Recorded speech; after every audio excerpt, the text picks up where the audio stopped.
We're going to continue on our series of Gems of the GBA with another one of my personal favorites, Dragon Ball Z: The Legacy of Goku 2. So this game is absolutely fantastic. It is an action RPG for the Game Boy Advance, of course, and it follows all the events from the anime in the Cell Saga. So it's basically right after you're done, right after Goku ends up defeating Frieza, then that's when the events basically start. And it actually starts with a bit of a futuristic beginning, showing off some dialogue and some background on future Gohan and future Trunks as well. So it's really cool to see that as included into the game as well. And for myself, just seeing this opening here, it's just so nostalgic seeing the opening to the game. It's just so nostalgic. This game is definitely worth a play. If you haven't played it yet, I highly recommend you do. So for the purposes of this video, I decided to start up a new save file, and it basically starts with some opening dialogue that introduce you to the androids. So for the Legacy of Goku series, there are 3 entries into the series, all on the Game Boy Advance, being the very first game, the Legacy of Goku, then there's the second game, Legacy of Goku 2, and Boo's Fury. Now, I've only played the second game and Boo's Fury, and I've learned from research to avoid the first game like the plague. Apparently it is just terrible. The hit detection is awful, and because of the bad game mechanics, it just makes it a brutally hard game to play. So for those reasons, I'm only ever going to stick to just playing these 2 games, the Legacy of Goku 2 and Boo's Fury. Boo's Fury is also a fantastic game, just like this game is. It's a little easier. It's pretty easy, not gonna lie. Whereas apparently, from what I've read online, people do have struggles with this game with the difficulty, but I actually didn't find it all that hard. It's the type of game. I mean, it's an action RPG, so if you want to grind and make it easier, you can definitely grind, put in the work, and it'll be easier if your characters are all a higher level. So now I just cut to my previous save file, and in this game, after you beat the game, it'll just save. It'll just be at your previous save before you go to talk to Dende to trigger the final cutscene. So I wanted to get a good amount of gameplay footage as well. So this is Dende's lookout, previously Kami's lookout, of course, and then I go to Korn's tower. And in this game, you can get senzu beans, which will heal you right up, as they do in the anime as well. They heal up all the characters. So basically, Korn is the guy to see to get senzu beans.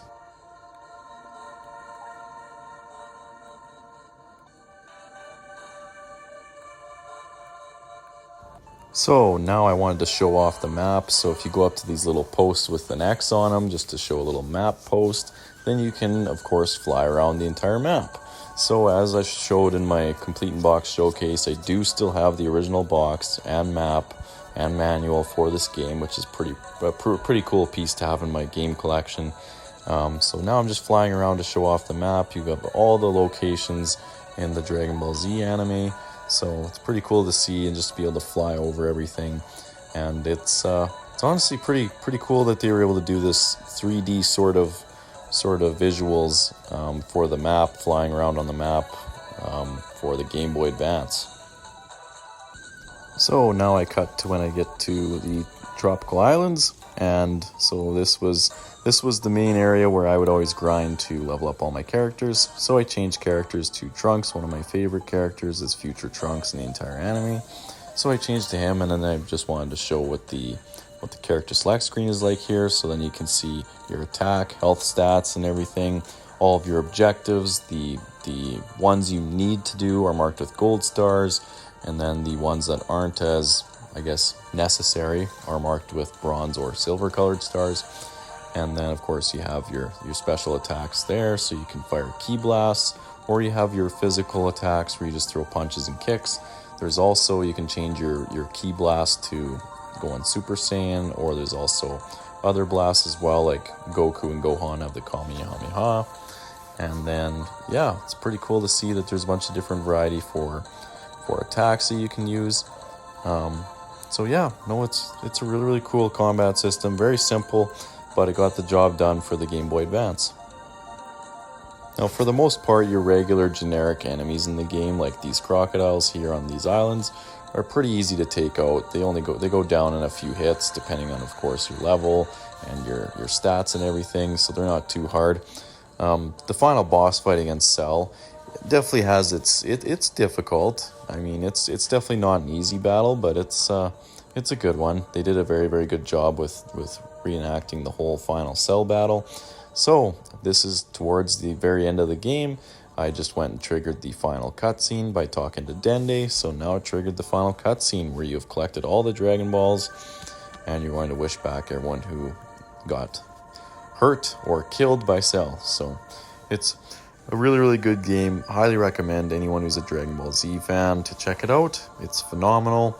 This alongside Dragon Ball Advanced Adventure are two of my favorite Game Boy games on the Game Boy Advance. So they're both phenomenal games, both Dragon Ball games, so you can't go wrong if you're a Dragon Ball fan.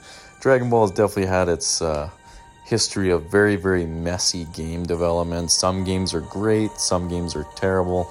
These two being some of my favorites, as well as Boo's Fury. And they're all in the Game Boy Advance, which is one of my favorite systems of all time. And then the Budokai and Budokai Tenkaichi series games are also phenomenal as well. And I would definitely love to do a video like this on those as well, just a retrospective look back at those games as well. So maybe someday I'll get my PS2 hooked up and I'll get those, get some footage recorded and do a retrospective on those games as well. So this has been another Gems of the GBA episode. I hope you guys all enjoyed. I will let the final cutscene of the game play out for the rest of the video.